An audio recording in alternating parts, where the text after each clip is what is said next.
Welcome into the Diamond Vols Podcast on GoVols247.com. I am Ben McKee, and I'm joined by Will Heflin, former Tennessee baseball pitcher. Will Heflin on this Wednesday, February 4th edition of the podcast. We are Hunter Ensley days away from it being baseball time in Tennessee, from the Josh Elander era kicking off. We are Hunter Ensley days away as we sit down and record. We are also Justin Ammons days away. We are Cortland Lawson days away. I don't think I'm leaving anybody off, Mr. Heflin. How are you, my friend? Doing well. Ammo is still the best nickname that you've covered for Tennessee baseball. There's been some good ones, but Ammo is tough to beat. It would be the immature nature of myself. It would be Ammo or Titty. Blade Tidwell. Well, those are probably the two best nicknames. Yeah, fair enough. But I'm doing well, man. 9 days. I'm pumped. Yeah, I can't believe it's 9 days. I was messing with you over the weekend. Texted you a day early that it was Will Heflin days away from it being baseball time in Tennessee. But I got on Twitter. I saw somebody post that we were, I think this person said Andrew Fisher days away. But of course, when I see number 11, no offense, Mr. Fisher, Mr. First round pick, the most underrated player in the country last year, Mr. I get on base in every single game that I play in, Mr. top ranked third base prospect in all of professional baseball. No offense, Mr. Fisher or Mr. Dolander, but when I see number 11, I think of the great two-way player Will Heflin. But I texted you a day early because this person on on social media, I got. They said we were 11 days away, and I looked at the calendar. We weren't 11 days away. We were actually 12 days away at the time. Shout out to Ethan Payne. Shout out to Grizz, the most tenured Vol that there is, along with Kirby and Elander. At this point, Grizz is still around helping out on the coaching staff. But I got, and then we were Pete Durkee days away, and now we're Hunter Ensley days away, which is exciting. You can obviously I'm excited for baseball throughout the month of January, but once we flip from January to February, I really get excited for baseball. I do as well. And although the weather doesn't feel like baseball weather, the calendar starts getting closer. And I still think college baseball starts a little bit too early, but that's a conversation for a different day. But it's almost here, faster than most people, if they're not like us and completely tuned into it and doing their own little countdown. Some people are like, wow, college baseball is already starting. So it's here. And Tennessee opens with Nichols, but there are a lot of big-time matchups in Texas that opening weekend. The Shriners, I believe, I think there's multiple weeks of it. I forget which one it is, but there's the one in Houston and there's the one in Arlington, and there'll be big time teams there basically every week leading up to when Tennessee goes, and then obviously that week leading up to conference play. Yeah, the one in Arlington, they host multiple weekends. I know 2 for sure, maybe 3. I will be in Arlington the last weekend of the month when Tennessee travels out there for their big non-conference weekend. They're going to play number 1 UCLA on Friday. Isn't that right? That's Friday, and then they play Arizona State on Saturday. Do you know off the top of your head who they're playing on Sunday? I'm blanking. Virginia Tech. There we go. Yeah. Maybe we're right if we're both thinking that it's Virginia Tech. But that'll be a really fun weekend. I'll be out there. But my point is, when I was applying for my credential, they had like 6 or 7 different tournaments to pick from for the one that I was requesting a credential for. And I had to – they didn't do a great job of organizing the one to pick from either. So I had to double check and triple check that I was picking the correct weekend and the correct venue and field. So there are multiple for sure. And it's a fun time of year. It is for me, at least. I am somebody who loves all sports. I'm just a sports nut. And Tennessee basketball seems like they've really started to turn a corner the last 2 to 3 weeks. And then, of course, you've got baseball coming in with high expectations here this month, despite a new head coach in charge. So it's a fun time of the year for Tennessee fans, I think, with March Madness around the corner, baseball getting underway. And I think some excitement for football is going to pick up as well. Frustrating into the season, but things are moving rapidly for Joey Aguilar as he seeks an additional year of eligibility. Seems like we'll have an answer on Friday when he has his preliminary injunction. But even with that, spring practice is right around the corner. The spring game was announced yesterday. Excitement will start to pick up because there are so many new pieces, and especially on the defensive side, a lot of new pieces, exciting new pieces on the defensive side for folks to get excited about. So this is a fun time of year. It's an underrated part of the year for me in terms of the sports calendar. It is. And right around the corner is the Masters. I mean, once baseball gets going and you kind of turn into spring, then you've got some really fun weekends, March Madness, the Masters, college baseball in full swing. I love this time of year for sports. Yeah, I do as well. We could even say the Super Bowl Tennessee is this Sunday. Do what? Super Bowl's The this Super Bowl Sunday. this Sunday, Daytona 500 next Sunday. Yeah. Tennessee's year round, though. I mean, the basketball team looks like they're putting some pieces together. Like you said, with Joey, which I'm not going to get into. He shouldn't get another year, but that's We've had that conversation on the pod. We have. I didn't think Pavia should have gotten it, so why should I think Joey should get it? Has nothing to do with the uniform. It's just the principle. Yeah. Roberto Osuna didn't get another year, so why should Pavia or why should Joey? So I'm just going to leave it there. But Tennessee fans, remember that when you are making statements and claims, you better keep the same energy, regardless of the jersey. Yes. Now, the Bediako situation, I know you did not bring this up, but the Bediako, I've seen some Alabama fans get upset about Tennessee fans throwing rocks at a glass house or from a glass house, whatever that saying is. But those are two totally different scenarios. Charles Bediako was a professional player and gave up his college eligibility. That is not the same as Joey Aguilar, but that's a different conversation for a different day. I do want to hit on for a quick second your comment about baseball season and how early it starts, because I'm in agreement with you.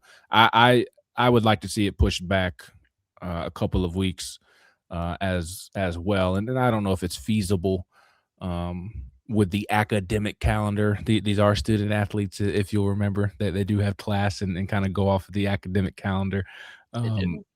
They're supposed to, at least supposedly. Too.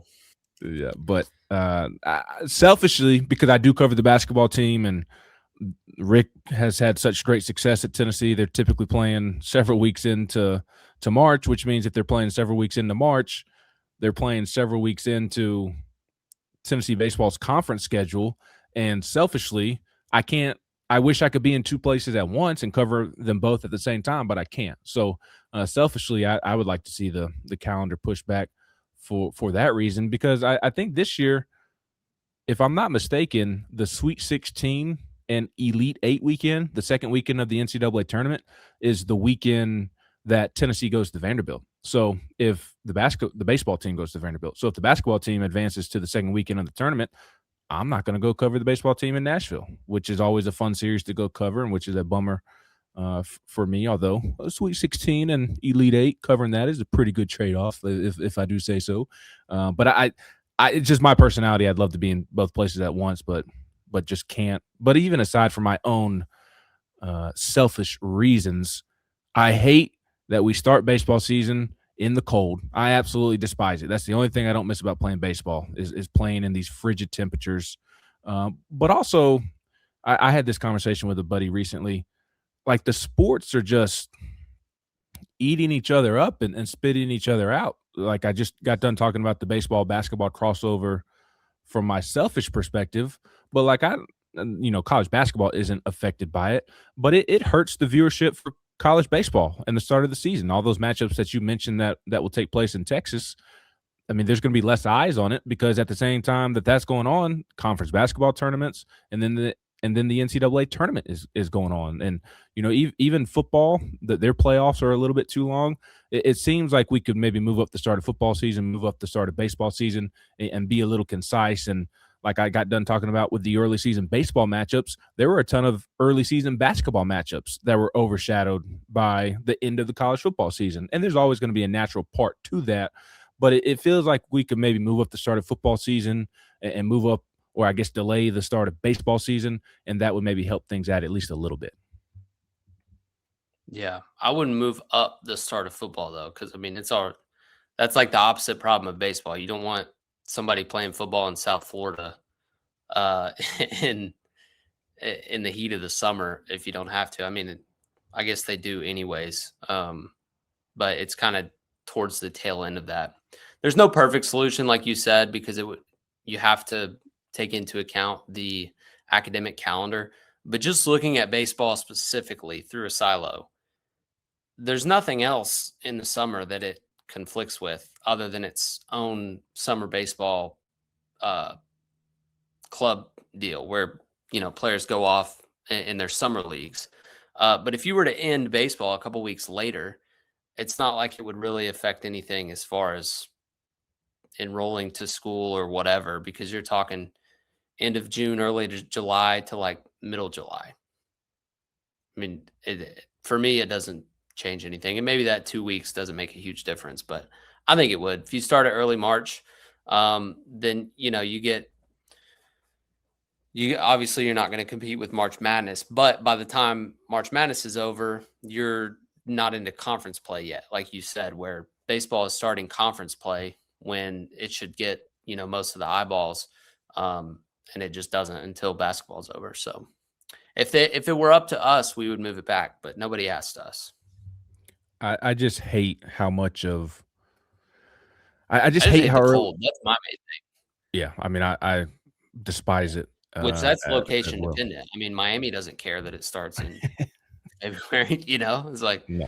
all the northern teams go play down south anyways, so it probably doesn't make too big of a difference for them. But for kind of your mild climate schools like Tennessee, Kentucky, Virginia Tech, your North Carolina schools, that 2 weeks is a big deal because you're talking, you may have a cold spell in March, like one more, but generally it's the difference between like low to mid 50s, maybe upper 40s on a bad day, and, freezing temperatures, and you're having to move game times up and all that. So, and sometimes you get into the 60s in March, maybe even get a 70 day, which is nice. You ain't getting that in February.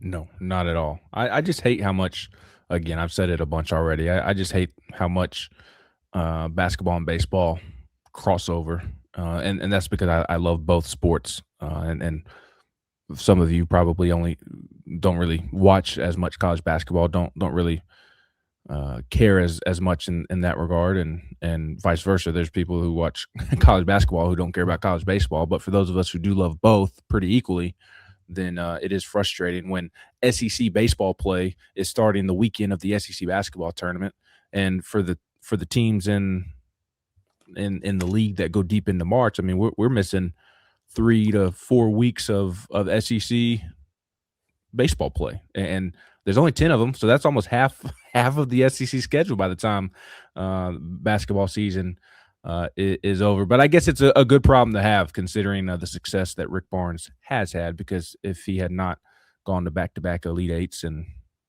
at least the Sweet 16 the last 3 years, then I would not have missed as much SEC baseball as I have. But there's our side tangent for this edition of the podcast. We did want to get on here, of course, because first pitch is next week. Of course, we need to record a podcast, but want to talk Tennessee's pitching staff. We will do that in the second segment.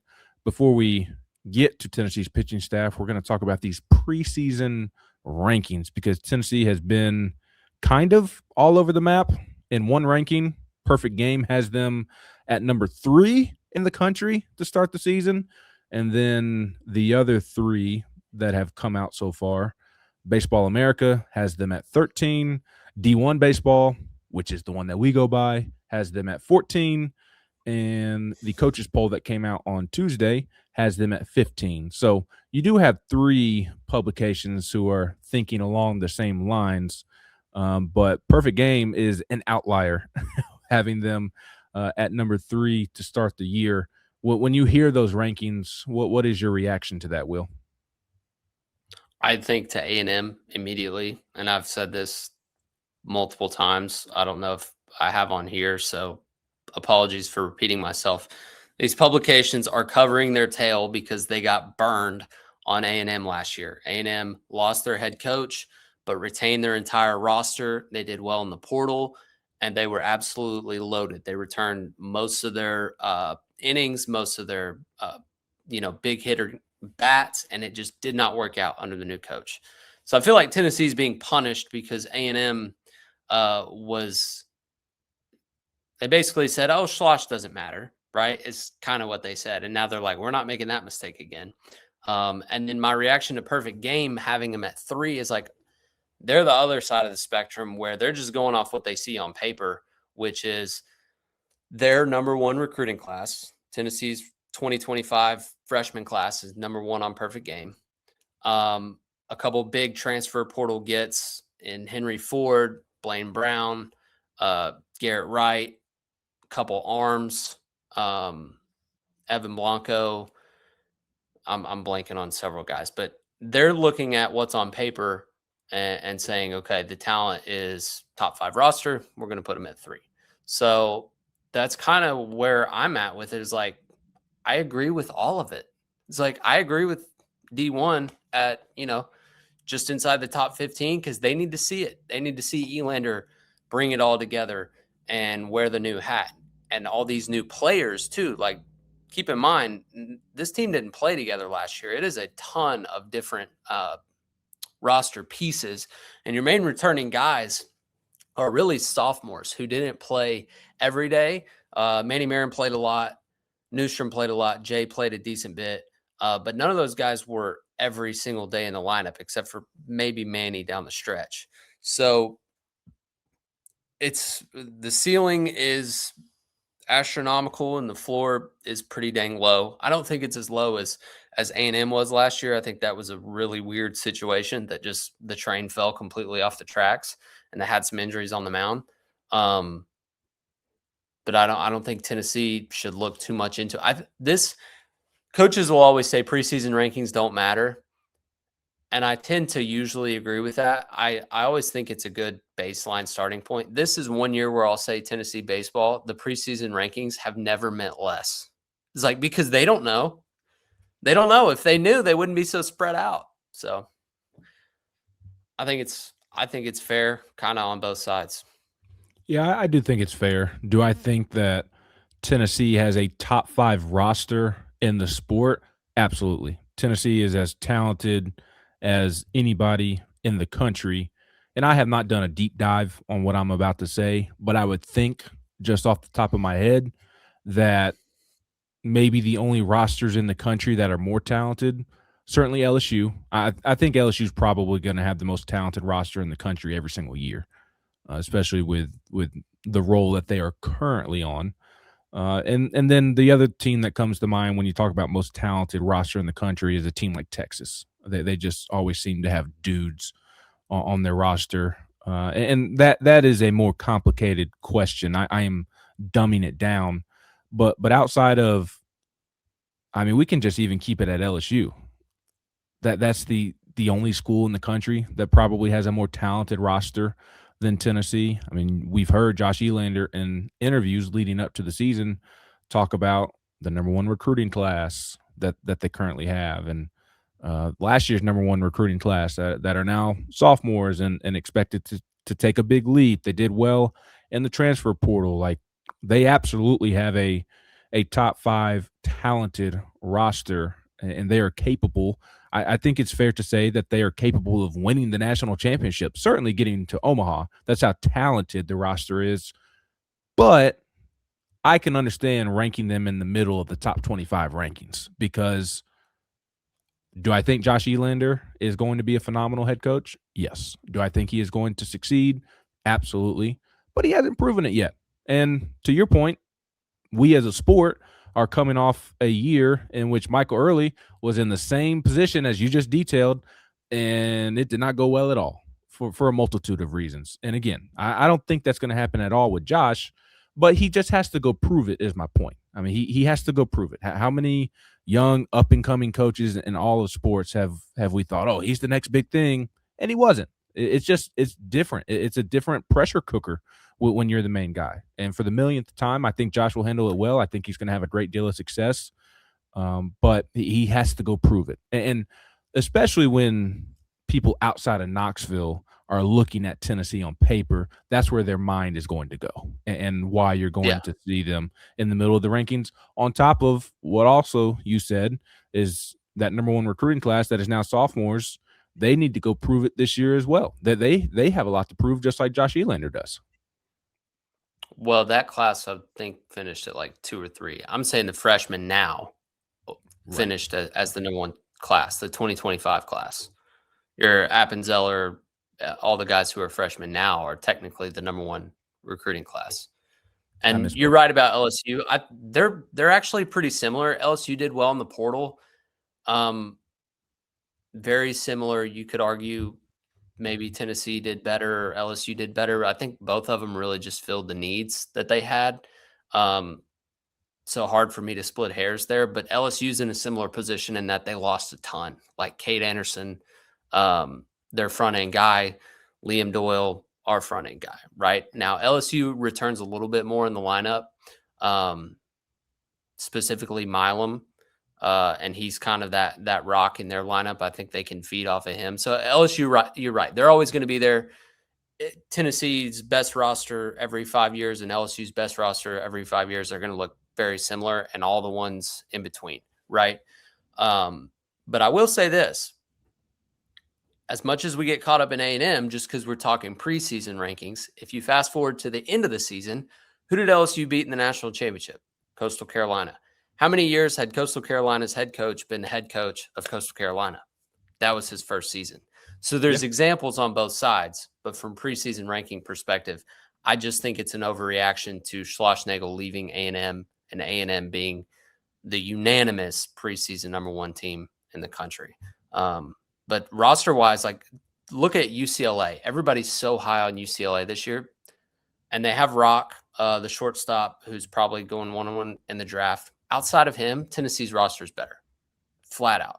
UCLA was in Omaha last year. They returned a ton, but the team didn't wow you in Omaha.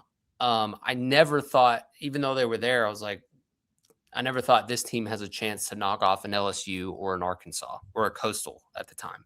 It just wasn't happening. They were there, great season. So it's like, okay, you added Gasparino from Texas, who's a career like 240 hitter in the league, and you returned all those guys who weren't good enough last year, and now suddenly you are good enough. It's like, it reminds me of Clemson football a lot. Made it to the playoff, gave Texas a good game, returned everybody, and stunk it up, right? That's UCLA to me. And Tennessee plays them. That's why I'm going on about it. We'll find out real soon because they're in Arlington this weekend, and then coming back in a couple weeks, or maybe they're in Arizona. They're in one of the big ones. I think they open up with like 3 straight ranked or P4 matchups. So we'll see. Those are the teams that Tennessee's in the conversation with, and so it's interesting. It's like when you're talking about how these rosters are constructed and where those teams are ranked, and then Tennessee being where they are. But the points you said, like middle of the pack, got to prove it, is totally fair in my opinion. Looks like UCLA is only playing in one of the early season tournaments, or actually 2. Is it not this weekend?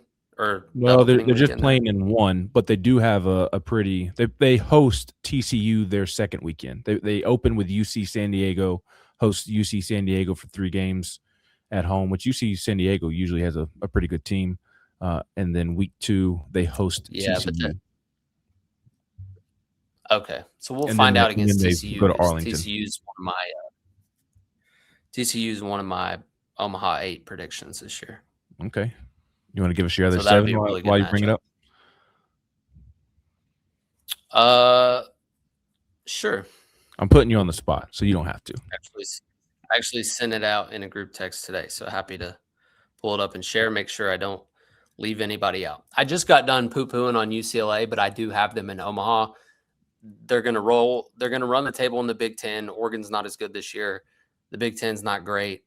they get that regional help in the NCAA tournament where it's just not like being where we are, and you're going to end up facing some ACC top 5 team or some SEC matchup in supers like Arkansas or Tennessee had to go to Arkansas last year. That ain't happening for UCLA. They may send a 3 seed from the ACC or SEC out there, but other than that, they'll have a pretty easy path, and they are good. They're not the best team, but they're good. So UCLA's in, Texas is in, they're loaded on the mound. Oregon State returned a lot, a team that underperformed last year, but they're top 5 in the country talent-wise. Florida State is in. Link Jarrett gets them back this year. Tennessee is in. They play their best ball in June. Josh Elander keeps the train on rolling. Tennessee's back in Omaha after coming 2 wins short last year. Coastal goes back. They returned those top 2 arms. Why am I blanking on the names? It's like Morrison and Eichhardt. Those 2 righties are really, really good. We'll see how they are offensively, but I think Coastal finds a way to get to Omaha. TCU is in, and then Mississippi State is my 8th Omaha pick. That's in no order, by the way. That's just the 8.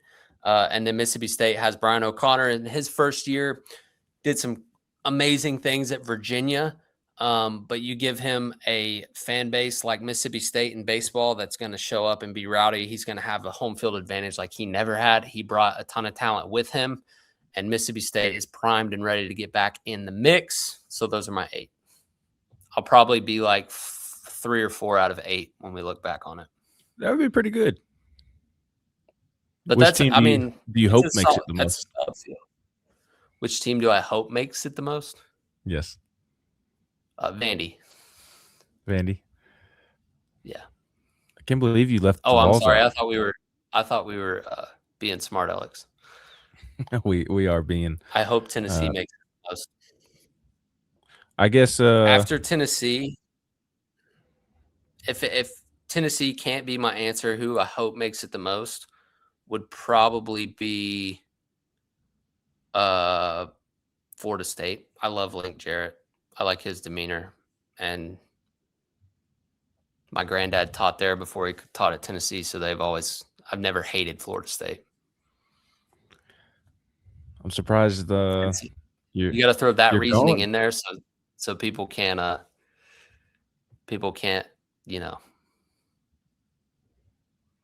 say you're just a traitor or something. I'm surprised you're going with the Seminoles, given your love for Sully at Florida. Sully's an ex, so his name won't be brought up anymore on this podcast. Yeah, we broke up. Me and Sully did.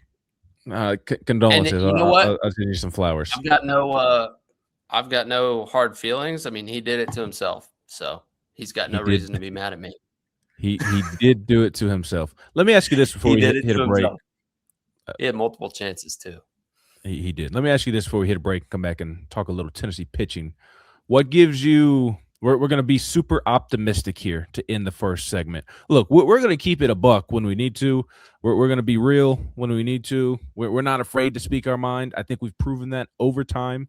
Whether we're right about our opinion, whether we are wrong, we're going to give you our opinion and tell you exactly how we feel about things. With that being said, I do think we are rather glass half full. We are optimistic people, I would say. So let's be super optimistic. Let's be overly optimistic. Give me one reason you're confident that Josh Elander is not Michael Early 2.0. And I don't know what Michael Early is going to turn into, but just in terms of year one. Give me one reason you're confident, because you've been around Josh Elander. You know him as well as anybody from being in the program, following the program after your playing days. One reason you're optimistic he won't have a Michael Early first season, and one similarity that you think as to why he can follow in the footsteps of Coastal Carolina in their year one under their coach.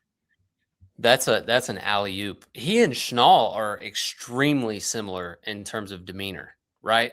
And they're both kind of jacked guys with a beard. Like that's an easy comparison. Elander and Schnall, if you just stripped took the logos off their uniforms and put them in opposite dugouts, you'd be like, the brothers are coaching against each other. And only if they have sunglasses on. I'm not saying they look alike, but the demeanor and the way that Schnall was very just steady last year, especially down the stretch, except for that ticky-tack shouldn't have happened ejection in game 2 of the finals. I see a lot of that in Elander. So easy one there. And that's kind of the main reason I think it's not an early 2.0 is because the thing I saw from A&M last year is like they started slow and freaked out, including him. And that translated to the players, right? That is not going to be Elander. He has he got to watch that, right? And now he's in similar but different shoes, taking over a team, loaded roster, high expectations, yada, yada, whole 9 yards. And he's going to be like, okay, look, it's 56 games. We are not going to let a dud midweek in February derail our whole season. And so, for those reasons, and Elander just being so steady, and he himself is so optimistic. He is always positive. He is seeing the best in his players. He is always behind his players. He cannot change from that when things go off the rails, right? It's easy to be kumbaya when things are going well and you're winning as much as they have. And, these are your guys that you've recruited and they're hitting 20 plus homers. Like, it all went together into the pot and blended pretty well, right? And you've got to make sure that continues, and I think you will. And so, Elander is almost the perfect personality for a situation like this. Just talking year one, right? To take over, adapt very quickly, and just make sure that things stay steady and that this team can ascend the way that they were assembled to ascend, which is a run deep into the summer. The hardest part for them is going to be that middle stretch of the SEC season when they really do get punched in the mouth, because they will. Everybody does. I don't think it's feasible to expect them to go win 22, 23 SEC games this year, but 20-10 is not off the table. And what does that get you? The number 2 overall seed, probably. You may not win the league, but you'll be number 2. And if the league is as competitive as it has been recently, it may win the league unless, Texas went on that crazy run last year where they won like 9 straight. They had a pretty favorable schedule too.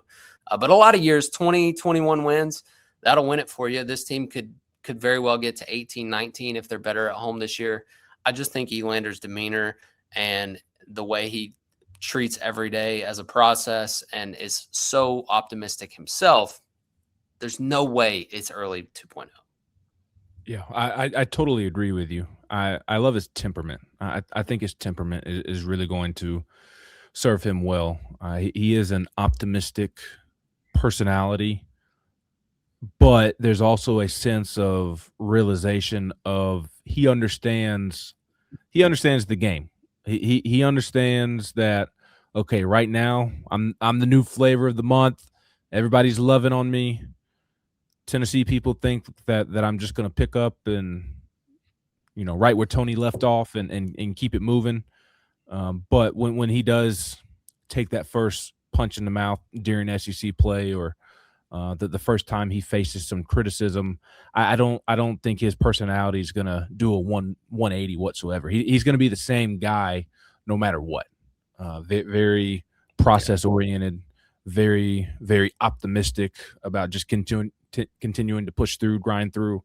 I totally agree with you there. I think his temperament is going to be his best asset as a head coach overall, but especially here in his first year as he navigates the pressure cooker of being a head coach for the first time. Do you have anything you would like to add before we take a break? I do want to see him blow the top off at least once. You want to see him get thrown out? I want to see it just Chris once. Beard style? Just once. I want it to be just he has kept it in too long and got caught on the right. I just want to see what it looks like. I was around the guy for over 4 years. Never once saw him just blow the top off. But as a head coach and he's dealing with those umpires, it may happen. Maybe not this year, but it'll happen eventually. Speaking of, I gave you my Omaha 8. TCU was one of them. You know who I really like as a comparison for Elander is Kirk Saarloos, TCU's head coach, in terms of temperament and just the way they just the confidence inspiring look as a head coach. It's a real thing. Tony V had it, right, in a different way. It was like an energy. He's ready to kill somebody. Yeah, it was an aura. Elanders is more similar to Saarloos in that you're like, this guy's calculated, and you just feel like he's about to push the right button at the right time. Elander, for some reason, to me, feels like he's going to be a master at plugging guys in at the right time and, taking into account the analytics and all that stuff and making the right X's and O's decisions. But Jay Johnson's the best at it in the game. Like when he plugs in a guy to the lineup and you're like, why is this guy starting? He hits 2 homers. Elander will have some of that in him as well because he was around Frank and V for so long. He's been under Van Horn. He's been under such good head coaches. Like he knows the recipe, but he's got that connection with players that I just don't know many head coaches can compete with. And just the way he's developed relationships and connected. And that's kind of the transition in this new role is like, that will be different because that's his style, right? And I don't think he has to change, but he does have to be the head coach. And, wearing that hat does come with different responsibilities. Like you do have to be the bad guy sometimes. But, putting that aside, just the on-field stuff, he's got such a way to get the most out of his guys. So I think when he has the final say so on when to put somebody in, I think he'll be really good at that. We are long overdue for a break here on the podcast. So we're about to take a quick timeout, but when we come back after the timeout, we're going to talk Tennessee pitching. Will Heflin's favorite thing to talk about, pitching, particularly Tennessee's pitching. So make sure you stay tuned in. We'll be back here in just a moment. Welcome back into the Diamond Vols Podcast on GoVols247.com. I am Ben McKee, and I'm joined by Will Heflin as we sit here. Hunter Ensley, Cortland Lawson, and Justin Ammons days away from it being baseball time in Tennessee. I just mentioned 3 hitters, but we need to talk pitching. We need to talk pitching because there are a lot of question marks surrounding this Tennessee pitching staff. And it's no different than kind of what we talked about in the first segment. A lot of talent, a lot of guys that need to prove themselves, a lot of guys that are going to be in new roles for the first time. So maybe there is some lumps in the road ahead, some growing pains as they adjust. But Will, it's a pitching staff that has a lot of talent, as I mentioned, but a lot of question marks. New pitching coach. How does Josh Reynolds? He's been a pitching coach in the past. Was a pitching coach at Cincinnati, but how does he adjust to being the guy at Tennessee now? How does he call pitches? How does Tennessee benefit from that? And new rotation this year with Tegan Coons. Tegan made 10 starts last year, but was that third spot last year in the rotation was kind of a question mark week in and week out. So Tegan did start 10 games, but it never really felt while all that was going on, like he was a full-time starter just because we didn't know if he was going to start each weekend. But he is primed for a big role and a big year this season as a sophomore. And then you go out and get Landon Mack and Evan Blanco out of the portal, 2 big additions, especially Mack. And it seems like that trio is going to be the starting rotation to open up the season. I'd be kind of surprised if Blanco isn't your Sunday, your game 3 starter. And then sounds like it's still up in the air as to whether Landon Mack or Tegan Coons will be the game 1 starter. They're going to throw on Friday, I believe, this upcoming Friday in the final weekend before the regular season. What we call their pizza series winner. I mean, they split them up into 2 teams, and the winner typically gets a nice dinner out of it. But it's just kind of one last inter-squad mock game weekend, series weekend, the week ahead. But Landon Mack, Tegan Coons, Evan Blanco, whatever order, that's a pretty talented trio in the starting rotation for Josh Elander and Josh Reynolds. Yeah. Well, I'm partial to Blanco because he's lefty, and he had a phenomenal run at Virginia 2 years ago. So I think he slides in to Sunday amazingly, and he's a veteran and gives you that stability on Sunday. You're going to get a ton of strikes. He's got good stuff. Like he's probably going to live right around 90, maybe upper 80s early on, maybe low 90s when we get a little bit of warmth, or maybe he's got a little extra rest or whatever. But love Blanco there. Like that's a rock on day 3. For me, the pitching staff comes down, or the rotation comes down to Tegan, right? He, like you said, came in high expectations last year, made 10 starts. He's got to make the leap, right? And just be the talented workhorse that he wants to be and knows he can be. And Tennessee wants him to be and knows he can be. So the summer he had in the Cape, amazing leapfrog into the sophomore season. But that's, for Tennessee to get where they want to go, I think it's Coons. And then Mack is very talented. Haven't seen him throw live, but the stuff and the reports and, him coming in and immediately being in the mix for one of the starting jobs and going to get one, then that's great, right? But I think, you're going to have Blanco. I think Tegan is really the key from a starter's standpoint. And if it probably won't end up being those 3 because it never does, because of whatever. And maybe it is at the end, but at some point somebody will have an injury or they're sick or they'll need to give a guy a break, something like that. You're going to have other starters on the weekend. And so we'll talk about Appenzeller coming up here in a minute. Arvidsson came back. He's got starter potential. Like, what are the other options in terms of the starting rotation? Because you got to be just as deep there as you do in the bullpen. And so I really like where Tennessee's at with those 3 guys, but none of them were, starting every weekend last year. And so it will be an adjustment. And like you said, new pitch caller, it's going to take some time, but the talent, is right there. I think on paper, I like this staff a lot better than last year's. I really do. And Liam had an amazing year. But the versatility and just the strike throwing and the pitchability of this staff feels at a higher level than what they had last year. I'd be surprised if Tegan doesn't make the jump that you are alluding to. And Tennessee certainly needs him to, as you mentioned, and I think that he will. I think he's had a really good offseason, as you mentioned, really good in the Cape Cod. Took a little bit of a break at the end of the fall from throwing to where Elander really wanted him to focus on gaining weight and adding strength. I should say gaining strength more so than adding weight, but just continuing to improve his body, which he has done a great job of. And it sounds like Tegan is in a great headspace heading into the season. I think he's got a big chip on his shoulder because his freshman season did not go the way that he wanted it to.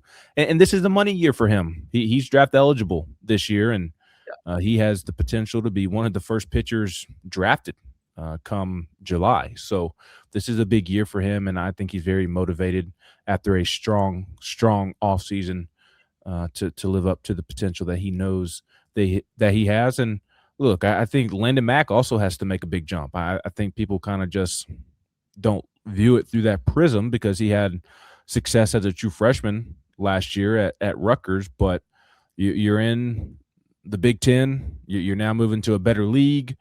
Your ERA was above 4, which I'm not at all trying to insinuate that was bad, but it's not like he had a Chase Burns or Drew Beam-esque freshman season in the SEC.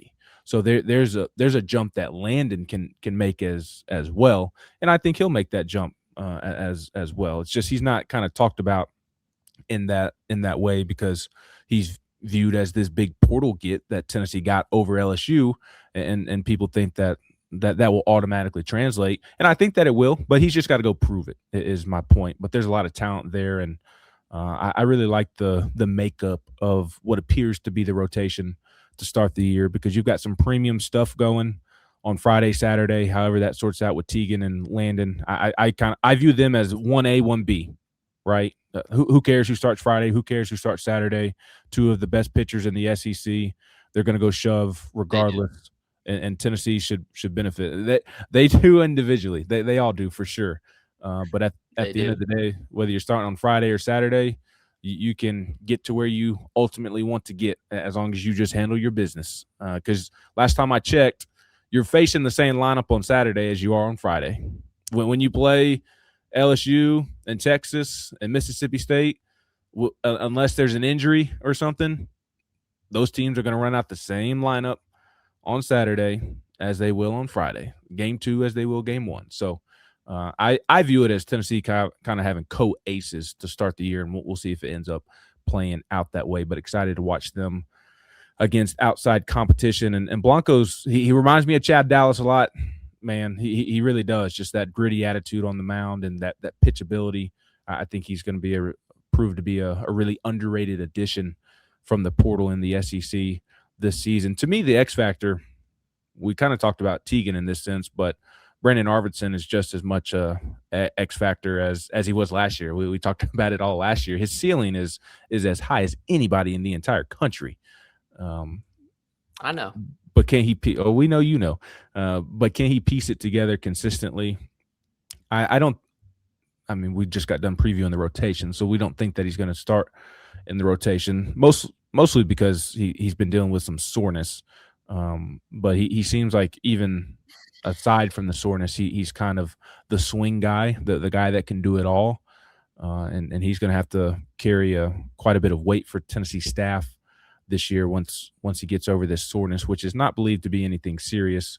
I just think it affects his role to start the year, and maybe it does end up affecting when he pitches in a game. I saw him long tossing the other day when I was at the field watching them scrimmage. I have not seen him get on a mound, but I did see him long tossing, which is a good sign, I would think. And he'll be ready to go at some point, and much sooner than later. But he's somebody that's going to have to really be a big time piece of that pitching staff.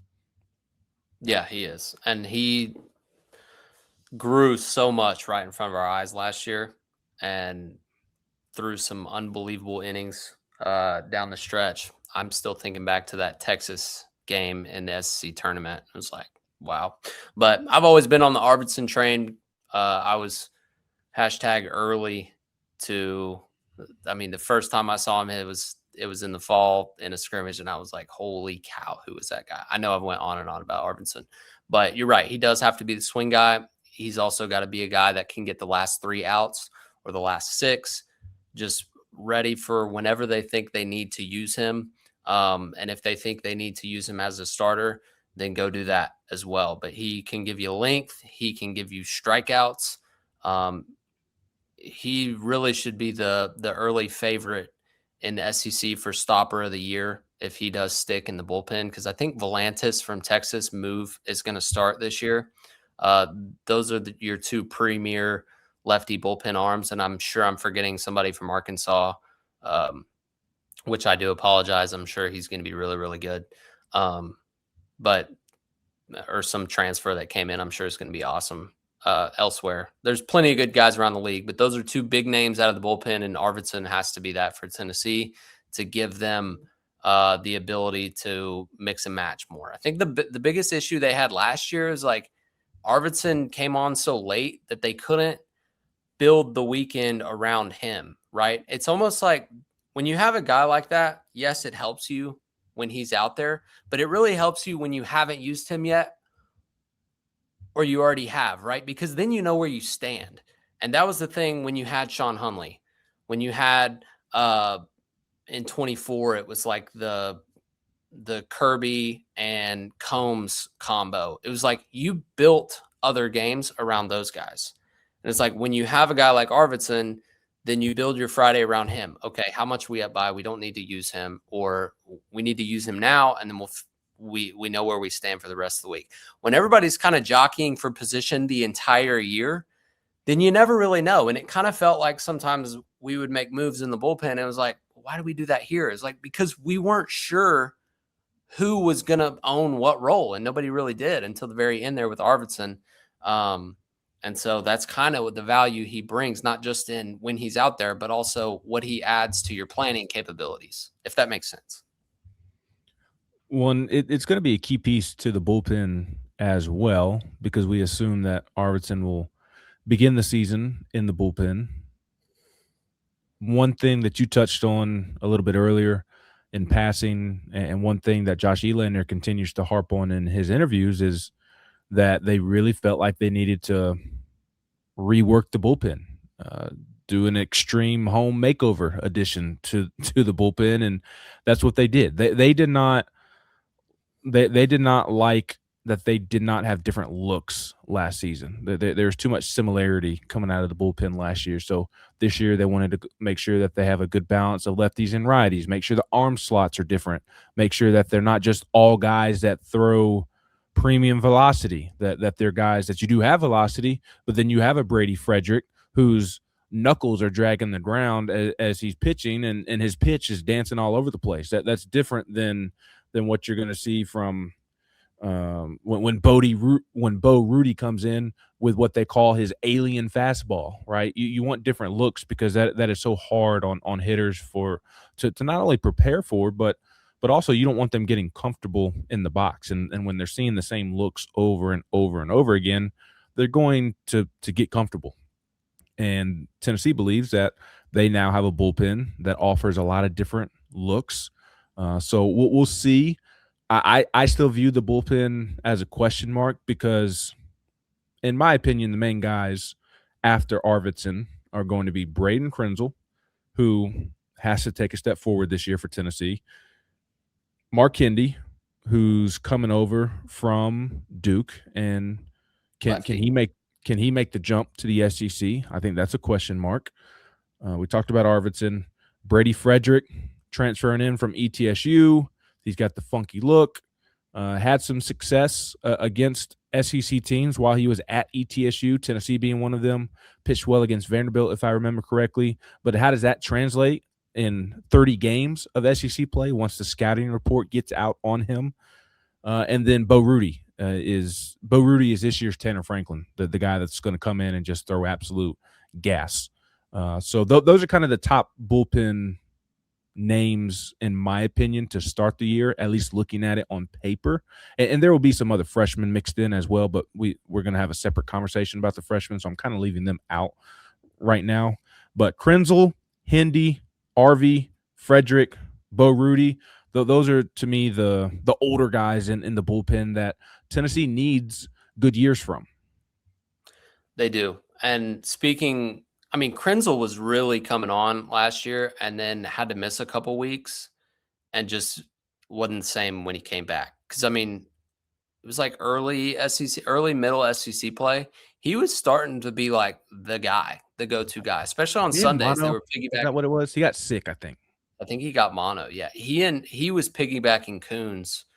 And they were getting wins left and right on Sunday. And then when he got mono and things kind of changed, Tennessee couldn't win a Sunday game to save their life.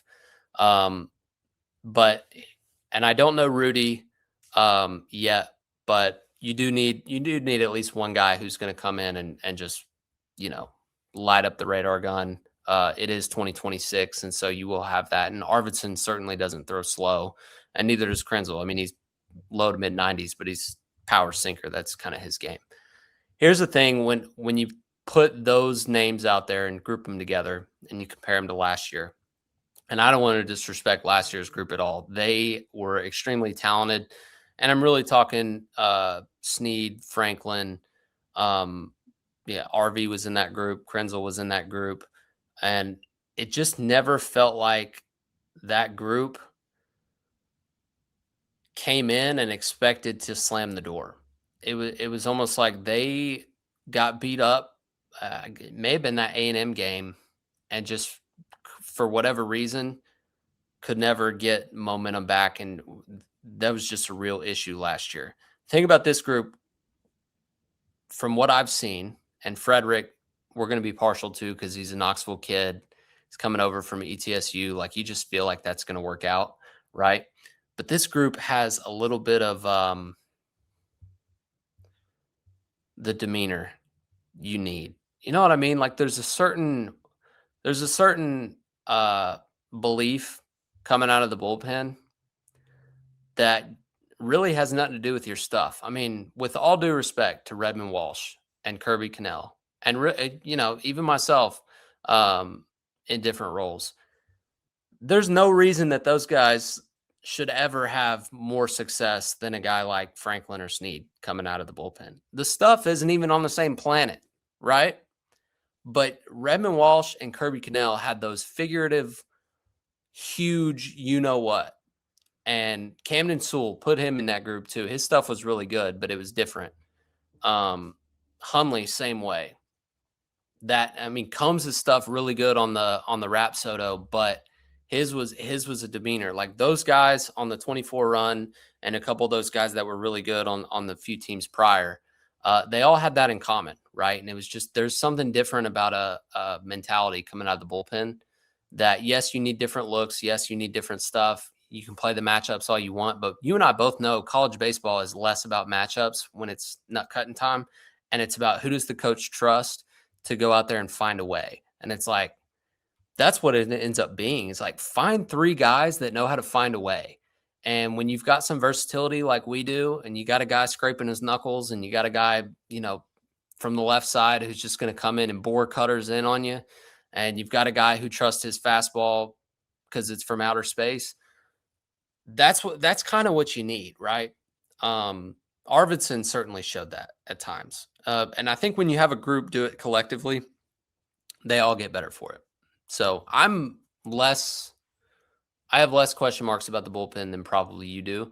I don't think their ceiling is as high as the offense, but I think their floor is higher. I think the bullpen and the pitching staff as a whole just feels more consistent this year than it did last year. And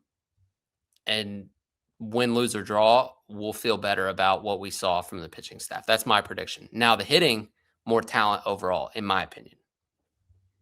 And deeper, I would say, because I think with the offense, you're going to have 3 or 4 guys who deserve consistent at bats that are not going to get consistent at bats, and they're going to have to really earn it the first couple of weeks of the preseason, or the preseason, pre-conference play. If I can get my sentences out correctly, you're going to have to. You're going to have. No disrespect. They're playing Nichols, and I'm not going to disrespect Wright State after the past couple of years that they have had, but I think they open up in Georgia, by the way. Should be a great one. That should be a great one. That'll be fun to watch, I think, if it's the same Wright State program that we've seen the last couple of years. But throughout non-conference play, 30 runs.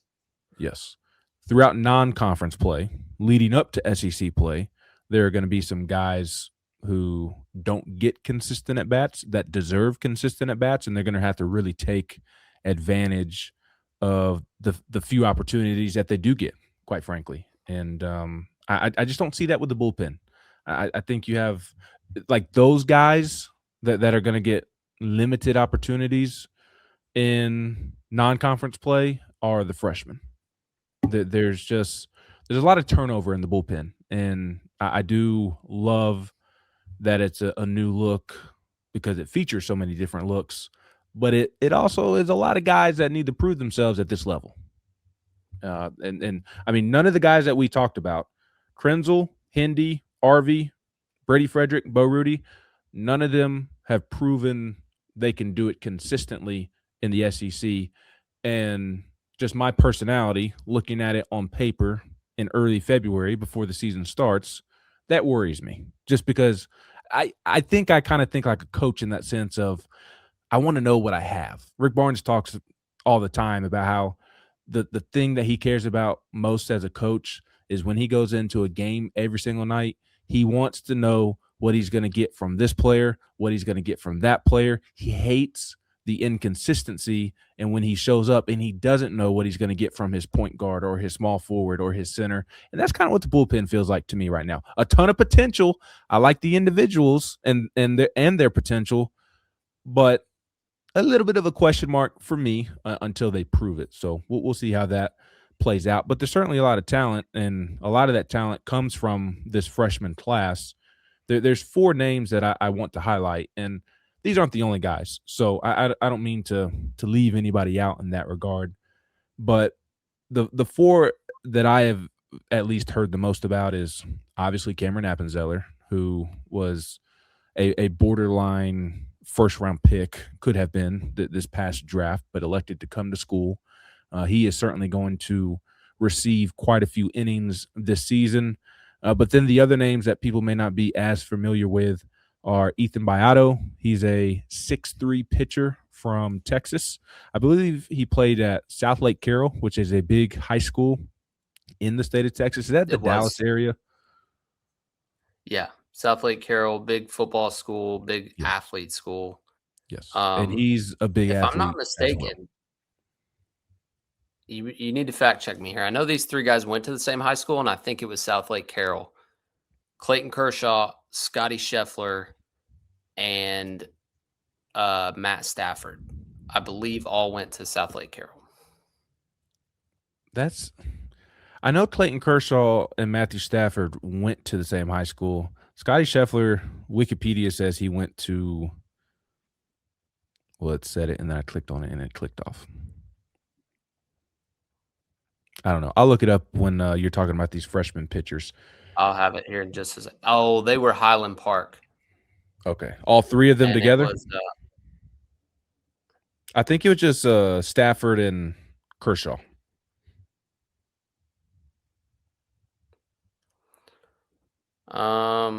Good podcasting here by us. We're in mid-season form, baby. Maybe Scotty transferred, because I could have swore I saw somewhere where they all three went to the same high school. Anyways. But Beato is a freshman pitcher to keep an eye out on. He's one that, and he was a top 100 prospect coming in, I believe. And he received a lot of draft attention as well. We probably did not do it justice by how much we talked about it, but he was viewed as a real deal prospect coming out of high school, in similar fashion to Cameron Appenzeller. And then the other two are Taylor Tracy. Taylor Tracy, two-way player, real good athlete. Just yesterday when I was at Tennessee scrimmage on Tuesday, a lot of fundamental work, but he just looked so smooth running around, made a couple of nice plays out in left field. So Taylor Tracy can play the outfield, and he also pitches, and he is a true two-way player. And then Sawyer Deering, a freshman from Wisconsin, the land of Nate Snead. So those are the four freshmen to keep an eye out on. We mentioned on our previous podcast that Jax Bishop and Will Haas are two that are coming off of Tommy John and maybe names to watch at the end of the season potentially. I think, as I said at the time, that I think it just the success of the pitching staff will dictate whether they need them at the end of the year coming off of injury. They're not going to push it if they don't have to, I don't think. But Appenzeller, Beato, Taylor Tracy, and Sawyer Deering are your freshmen to keep an eye out for. So Appenzeller, 22 in the national rankings coming in. Tracy, 89. Beato, 93. And Deering, 356. But playing in Manisha, Wisconsin, probably a little bit tougher to get eyeballs on you than at South Lake Carroll. But like you said, you got two righties, two lefties, or no, three lefties. No, two righties, two lefties. Appenzeller and Tracy are lefty. Beato and Deering are both right-handed pitchers. So, like every year, you'll need a couple of those guys, at bare minimum one of them to really step in and be a contributor year one. But ideally, two or three of them kind of pull the Coons, Krenzel. You mentioned Drew Beam, Chase Burns. Those are always easy guys to draw from because they came in and were elite weekend starters from day one. That was insane, by the way. But I think in hindsight, it's incredible that they did that. Yeah, I think you could get out there and get a couple wins with that lineup that they were bolstered by. And I'm not taking anything away from them. Chase Burns is a big leaguer, and Drew Beam's one of the all-time greats of all baseball players. So, but it was nice that they could go out there and say, yeah, we may, keep it under 10 today. I'll probably get a win with that 22 lineup. So Hey, neither their here nor numbers there. looked good on the mound, though. They were phenomenal. I mean, Drew Beam was dang SEC pitcher of the week like 12 weeks straight, and there's only 10 in the season. So it was phenomenal. But, like we've said multiple times, this is the number one freshman class. So you need them to step in and contribute on both sides of the ball and pitching, like you said. Not a lot of guys have proven it consistently. Coons has proven it at times. Arvidsson's proven it at times, and Krenzel's proven it at times in a Tennessee uniform, right? But we need it the whole year, and we need them to put together an entire campaign that really just kind of holds the reins of the staff. And, the pitching staff will always mean a lot to me because I'm a pitcher, and it's been so good under Frank. And so without him, you do have some questions, but Elander was a catcher. If there was, as good as he is offensively, I think he'll have a way about him to really communicate with pitchers and get the best out of them and put them in positions to succeed. And I know they have a lot of trust in Reynolds as well on the pitch calling side, and those two will work in tandem on when to make changes and stuff like that. And so it's a two-way street, man. Like it really is. You got to have guys go in there and get outs, but you also got to have coaches put the right guys in the right position to be successful. And ultimately the players decide who pitches. But the coaches certainly play a role in putting that puzzle together, especially in the first, 6 to 8 weeks of the season. By the time it's July, then, you pretty much know. But I'm excited. I like the staff. I really do on paper. I'll put my stamp on it and say the bullpen's going to be better. It may not, they may not have as many numbers options that they feel great about. Like, oh, we have this many guys, 95 plus. I don't care. Find 5 or 6 guys that got the dog in them. That's all you need. That's plenty. Really, by the end of it, you're going to have 3 or 4 that throw. Your starters are going to go 6, 7 innings. May throw one bullpen guy a game, if that, if a guy turns around. So we'll see, but it's a good looking staff on paper. It really is. I mean, Mac's ceiling is so high. Kuhn's ceiling so high. Blanco has probably the most proven guy on the staff, really. Arvidsson's ceiling so high. And then, we talked about these freshmen who have high ceilings. So could be really special.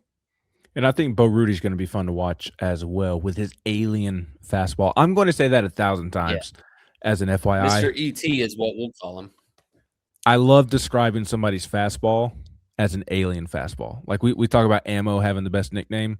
Alien fastball is the best fastball nickname or best descriptive for your fastball. And when I talked to Josh Elander for our Q&A that I posted on Go Vols 24/7, he talked about how he's not dead set on having a traditional closer. We talked about that on our last podcast, but Bo Rudy was a traditional closer at times at Kennesaw State and had success in that role. So if it works out that way, Bo Rudy's probably the guy that ends up being the closer because he has the most experience doing so. And velocity is not the end-all, be-all like you were just discussing, but if there's one role in the bullpen where it matters, where you have that aura coming in from the bullpen, it'd be nice if the closer had it. That would be the one spot for it. Yeah. With the aura. Don't mistake what I'm saying. No. It doesn't make or break, but it certainly helps. It helps. Look, I'm with you. Velocity matters. You'd rather have it than not. I'm just saying you don't have to have it to have success. And look, I'd rather have pitchers than throwers. That it's that simple. You hear that a lot in baseball. If give me a pitcher that's throwing. Yes. Yeah. It helps. If you got a pitcher you don't need it. I don't want a guy that throws at 100 miles an hour if he doesn't know where it's going. Yeah. What's the point of throwing that hard if you don't know where it's going? Yeah. But a guy that does if you combine the two, then you have Tariq Skubal and Paul Skeens. Yep. Tegan Coons and Landon Mack and Brennan Arvidsson and Bo Rudy. Those guys are pretty good. I don't know that Arvidsson knows where it's going, but I think that helps him. So It's a different Yeah. discussion. Hey, Arvidsson's got a We little don't bit of want RV. that Redmond Walsh aura to him when the Eminem starts playing and the bullpen door swings open. A little aura there, I think. No, I agree with you. I like. There's a lot of potential, a lot of talent on the staff. Now they just need to go live up to that potential and establish themselves. And that's on Josh Elander and Josh Reynolds to get the best out of them. And I would be surprised if they don't. The last thing that we do need to discuss in terms of pitching is Blaine Brown, because I think Blaine Brown's going to get an opportunity to legitimately pitch. I think he's I know everybody's talking about Henry Ford and Levi Clark, rightfully so. I'm telling you, Blaine Brown is going to be just as good of a hitter as those two. I will not at all be surprised if Blaine Brown proves to be the most dangerous hitter in Tennessee's lineup. At least right there neck and neck with Levi Clark and Henry Ford. But it doesn't – I don't know. Don't say it that way. Why? Don't say it that way. Say it the way you want to say it. Well, you didn't say I won't be surprised. You said he will lead the team in homers, and you put a number on it. I honestly don't. I don't remember the number. I do remember saying – I didn't say 30, did I? 30's a lot. You said 25. 25? I think he'll hit – if he stays healthy, I think he'll hit 25 home runs or be right there at that number. I think he will be Tennessee's most dangerous hitter. And where that thought stems from, who does everybody talk about when they talk about Tennessee's offense right now? Henry Ford. And? Levi Clark. Levi, yeah. Those are the two guys that are talked about the most right now when people are talking about Tennessee's offense in the preseason. My main point, other than getting a little too excited, is I think Blaine Brown is equally in that category, that tier with Henry Ford. Everybody talks about Henry Ford because he was some great portal pickup from Virginia over other SEC programs, which he was. But I just think Blaine Brown flew under the radar in the portal. And when Lance Berkman raves about you, that kind of makes me turn my head. When old Lance Berkman is raving about the talent there, and I've seen it firsthand in person a couple of different times. So he's going to be a key piece to Tennessee's offense. He might even be the leadoff hitter, which I think also tells you what Josh Elander thinks of him. But he's also going to get a chance to pitch because he's 96, 98 from the left side. And like we were just saying, you don't need it, but it sure is nice. And when you can go 96, 98 from the left side, they're going to run you out there. So he's going to get an opportunity to pitch. And I think ultimately, like, how much does Blaine Brown end up pitching this season? It'll come down to how he handles those opportunities early in the season to manage himself as both a pitcher and a hitter. But he is I think he, just because of the natural stuff, and I believe he was thought to be more of a pitcher coming out of high school. Remember, Tennessee faced him in Houston last year when Tennessee played Rice. And I remember Tony Vitello on his pregame interview with John Wilkerson talking about what Blaine was coming out of high school and how Tony felt like he probably would have gotten drafted and signed out of high school if he had not dealt with an arm injury. So he was thought to be more of a pitcher than he was a hitter, and just really came on as a hitter last year at Rice. So I think because of the potential in that arm, I think he could be maybe the second biggest X factor on the pitching staff behind Brennan Arvidsson. Well, if you're 96, 98 from the left side, they're going to give you an opportunity. They're going to see it at least once. They're going to run him out there at least once. So we'll see. My only thing there is, like, if he does end up pitching a lot, then you don't want him in left field. You want him DH, which is fine, but him being so valuable as a hitter, like you said, I think will make it tougher for him to be one of the main pieces as a pitcher. That's just my opinion. We saw it with Jack Caglione, who was so good as a hitter, and really he was a phenomenal pitching prospect, but it just it got pushed to the back burner at times, and I think it prevented him from reaching his potential as a pitcher. Now, his potential as a hitter is first rounder, top 5 pick, which he is, and he's in the Royals. He's getting paid a lot of money to hit the ball a long way, so who cares about pitching? But just for the dynamic of this team, looking at the bullpen, if Blaine Brown is going to hit 25 home runs, I want Blaine Brown with hitting as his first priority. But if he's 96 lefty from on the mound, then great, run him out there when he can. But don't mess up his don't take away any at bats just to make sure he gets an inning on the mound. Is all I'm saying. Yeah, and he could be your closer if he clicks. He could be your closer, because then we only bring him in the 9th and we don't mess up his hitting and we don't burn the DH. What I thought was interesting, off the top of my head, I don't know exactly how this would work with the rules with the lineup, but something Elander mentioned to me in our Q&A was he likes the idea of him coming in to pitch the 7th inning and then going back out to left field. I don't like that at all. I had a feeling I don't like that at all. And I think he meant like from more the excitement standpoint, like the buzz that you'd get in the building, like from a game management standpoint. Like I hear what you're saying, but I understand also what Elander is saying, like the buzz inside the building and the buzz that it would create in the dugout. Like I could see where there would be some aura and some vibes there. Different but similar to Liam Doyle coming in out of the bullpen. Like, this guy who just hit a 500-foot bomb for his 25th of the year in game 25 of the year. Now he's coming in to throw 99 from the left side and 3 up, 3 down, and now he's going back out to left field, and he might throw somebody out from left field at home plate. Like, come on, that's exciting. I feel like I'm playing if he comes out and throws 99 for 3 outs and goes out to left field and then unleashes one to second base, you're going to have an agent waiting at your office door if you're Elander.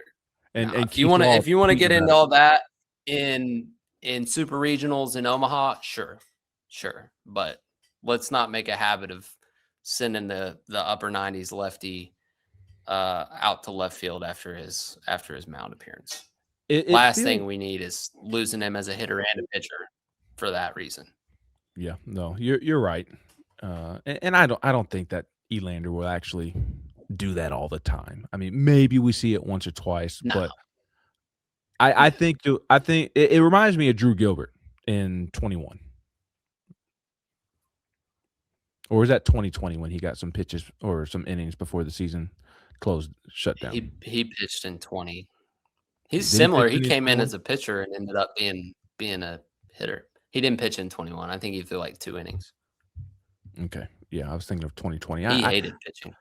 I feel like it's more of a Drew Gilbert situation in terms of proves to be a better hitter, not used much.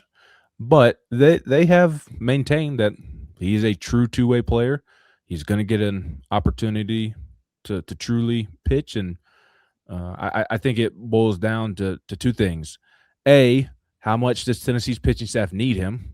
Like if all these other guys that we just got done talking about, if they all live up to their potential as staff and you don't need him, then you're in a good spot because now you don't feel like you're forcing something. Now it's more of you're having dessert or it's the cherry on top of things. And B, when he does pitch, how does he look? I mean, if he comes in there, like I'm with you, like let's focus on his hitting if he truly is a better hitter than he is pitcher. But if he comes in and he looks good in his 1 inning of work, like let's continue to do that. No doubt. Let me ask you this. Have you seen him work at first base at all? No, but I also missed 3/4 of the fall while I was sick. You did.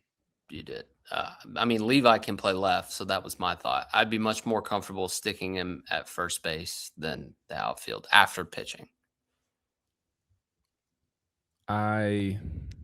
There's certainly some defensive work that needs to be done in left field in addition to what you were saying. As a separate note, I think left field is a spot to make sure that his bat is in the lineup. But if defense becomes an issue and you are trying to manage him as a pitcher as well, he might become your full-time DH.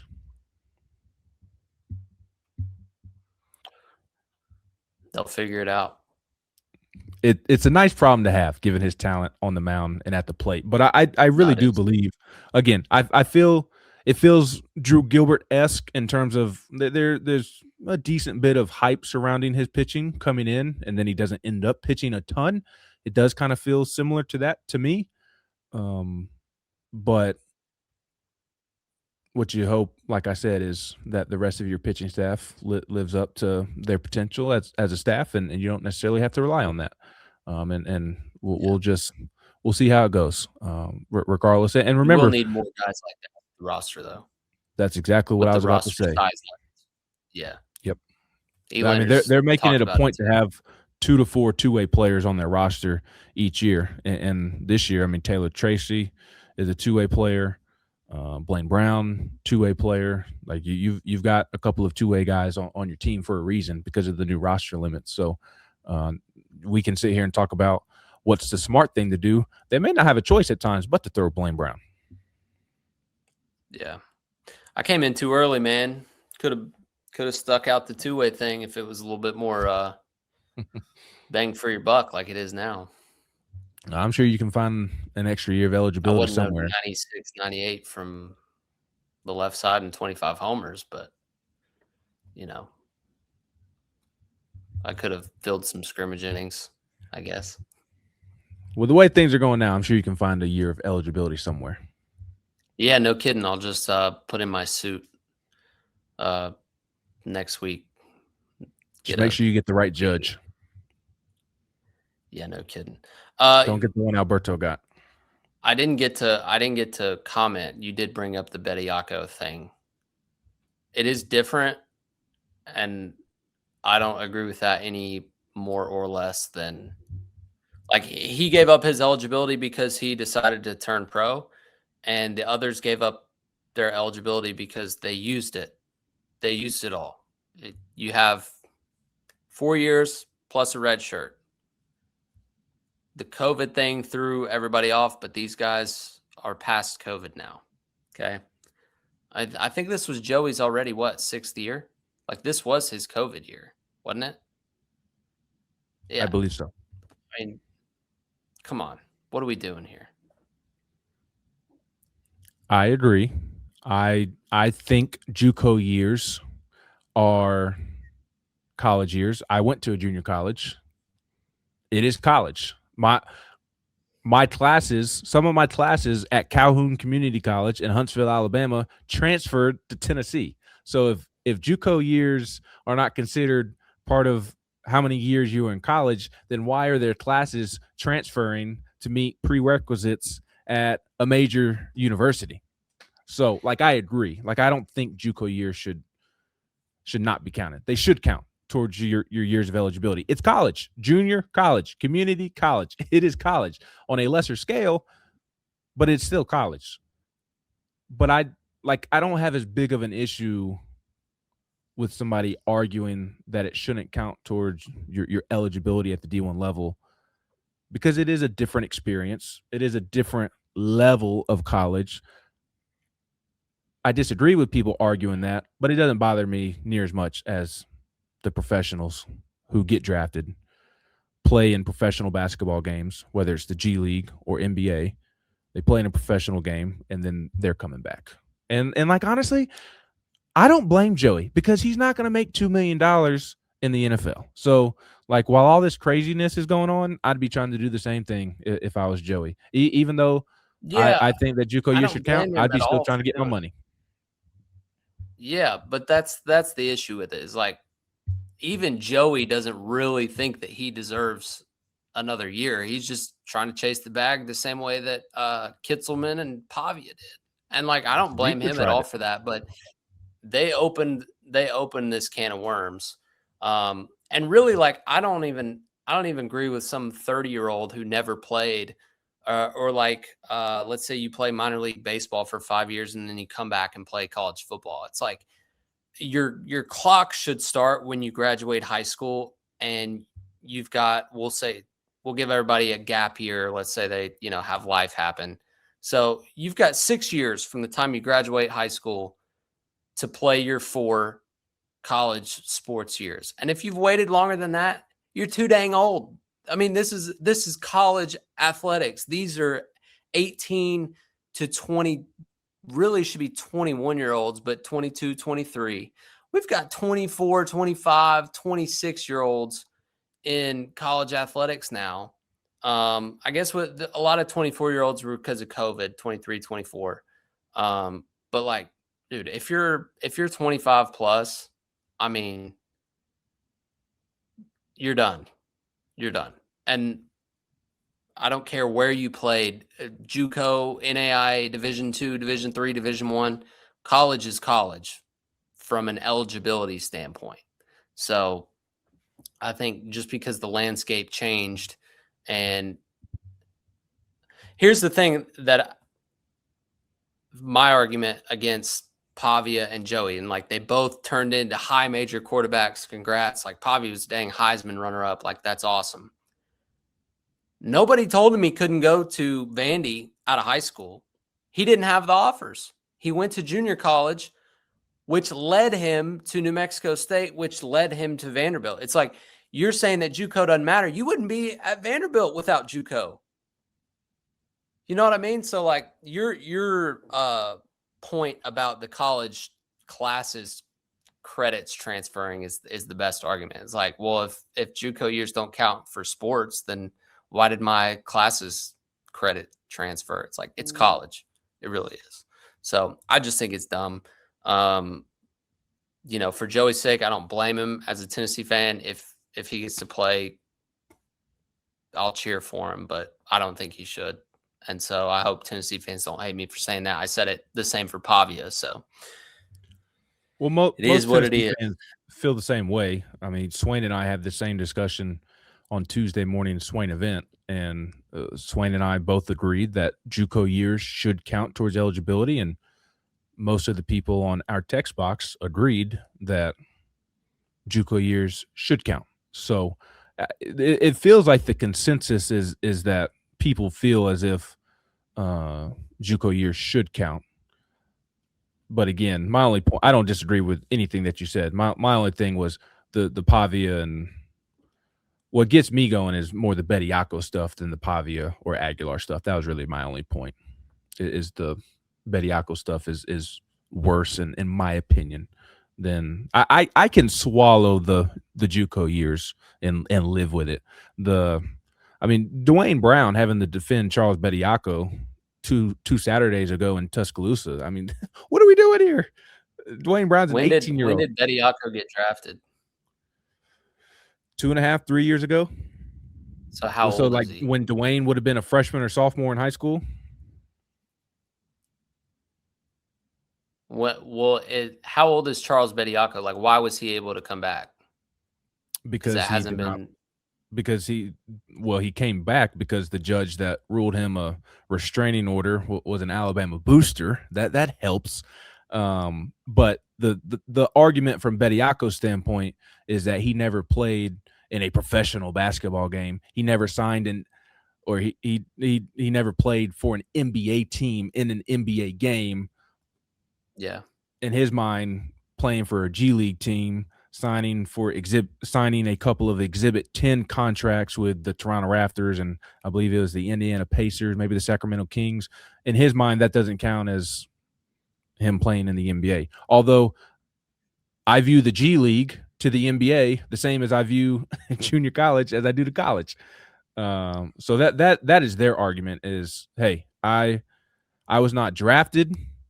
Bediako's argument is I was not drafted. I did not play in an NBA game. I should be able to come back to college. That is his argument. But then you have the situation with the kid at Baylor too, who was drafted, signed an NBA contract. I don't believe he ever played in an NBA game, but he was drafted, a first-round pick, signs an NBA contract, and then he's able to come back. Yeah.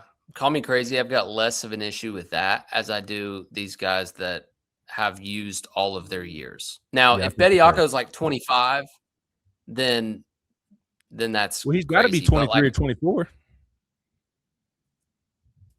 Okay, but like if he would have been a senior this year and he never played in an NBA game and wasn't doing anything, then I've got less of an issue. I have an issue with it. I've got less of an issue with that than the He's guy 23. who finished his college career and is saying, no, I should get one more year because I was a freshman and didn't play in D1. I That's just just my think opinion. I would rather see the old guy who's not good enough to play professionally play in college than the guy who is better than college but not quite good enough to play professionally forego his eligibility. That's the other big thing is he made the decision to give up his eligibility and now he is wanting it back. Like once you make that Yeah. decision to me, you've made that decision. Yeah. You were a Well, see, I'm professional not. player the last Yeah. 2.5 years. You should not be allowed to play in Based collegiate on football. that logic, you're 100% right. But for me, looking at it is like who just take all that out of it. Like who would I rather have playing in the college game? People that are college aged people. I don't want 25-year-olds playing. I don't care how not good enough you are for the NFL.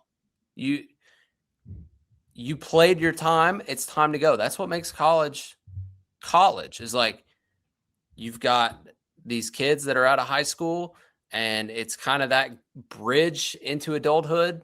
And from an athletic perspective, it's kind of that bridge into professional to really find out if you're good enough to be a pro or not. And for me, it's like having an 18-year-old or heck, Ryan Williams was 17 last year. I think he's 18 by now. Having to go against a 25-year-old, like that's insane. And like Pavia had a great year, but it's like, yeah, dude, I'd hope you're full manhood. You know what I mean? Like you've been doing this a long time. You're older than dang Joe Burrow, probably. So, It probably is. it's crazy, but yeah, it's a mess. That's a tangent. Sorry. Bediako one is crazy too. You sign pro, you know exactly what you're doing. You're saying I'm done with college. You shouldn't be able to come back. I agree. It's a mess, but nothing's going to change until I personally everybody's talking about collective bargaining. I think that would be great, but I think it's got to be collective bargaining or like there's going to have to be laws instituted because the NCAA holds no power. These athletes are just going to continue to sue over their eligibility, and I mean we can have our opinions that hey JUCO years shouldn't count, but like I think it's a reasonable argument to make, even if I disagree with it, that these people aren't being crazy with the arguments that they're coming up with. So they will just continue to sue. The NCAA is not going to do anything about it. You're going to have judges split on it. So until there's one decision nationwide, I think until a law is put into place or something along those lines, I think it's just going to continue to happen. And I think it's just a matter of time before it happens in college baseball. I mean, we see way more baseball players forego their college eligibility and not make it to the big leagues and play minor league baseball, never make it, and then they're done. So I bet you it's just a matter of time before we start seeing it in baseball too. And I think it'll be even crazier in baseball because there are more players. Yeah, that's the thing. You open up this can of worms at football and basketball, and well, we saw with Osuna, it's the sport doesn't play by the same rules. He wasn't because a quarterback. his case was no different than Pavia's or now Aguilar's. But like you said, if that catches momentum, it's just going to like JUCOs are now going to be considered post grads. Like the only thing it does is change the structure. And it's just weird right now because all these guys have already played at that level and are now sitting in the spot that they're at. But let's say you and I changed it today and everybody was operating under that assumption now, then everybody makes their decisions with that in mind and it ends up flowing correctly. And all these junior colleges just end up being post grads. But you know what? Kids aren't going to go to those anymore. Kids are just going to go to Division II schools, and Division II will basically become the new JUCO. That's where all the college coaches will recruit from the same way they did JUCO in the past. Like, it's just, I don't know. Or maybe you see a bunch of kids go to JUCO if they don't have a Power 5 offer and they know that it's not going to count towards the eligibility, then they'll go play JUCO for 2 years, and then we'll just have 26-year-olds playing in the SEC every year, and that'll be fine, I guess. I don't know. I think it'd be weird. Hey, I'm over it, dude. I don't understand it. It's crazy. Hey, like I said, I agree with everything you're saying. I'm just saying the Bediako stuff bothers me more than the Aguilar stuff, just personally. But I can certainly understand. What's that? He plays for Alabama.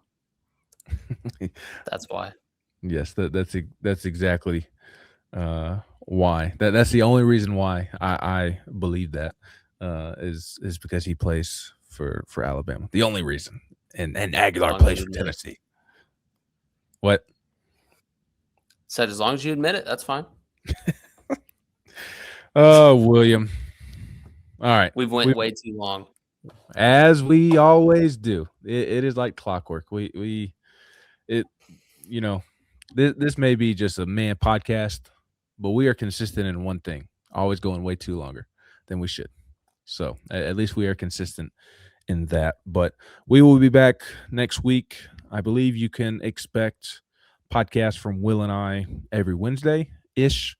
Will and I obviously both have day jobs, so we'll work around that each Wednesday. But the plan that Will and I have discussed is to have a Wednesday podcast each week, and then once basketball season wraps up and we get into the thick of conference play for baseball, we will move to 2 a week. So be on the lookout for these on Wednesdays or sometimes Thursday. Just kind of depends on how the week is going. But we'll greatly appreciate all of your lengthy time today and look forward to speaking to you next week. Appreciate you as well, brother. Sorry I'm long-winded. We will not go as long next week, I promise. What if we do? I'm cutting off any Bediako and Aguilar and Pavia discussions. Me too, because I'm tired of talking about it, to be quite honest with you.